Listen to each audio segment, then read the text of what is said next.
Welcome back to our channel sisters brothers vlogs.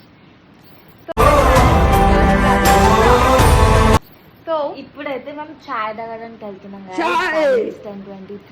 యాక్చువల్గా మా అక్క వాళ్ళ బాబు వాళ్ళ నాన్నమ్మ వాళ్ళ ఇంటికి వెళ్ళాడు అనమాట.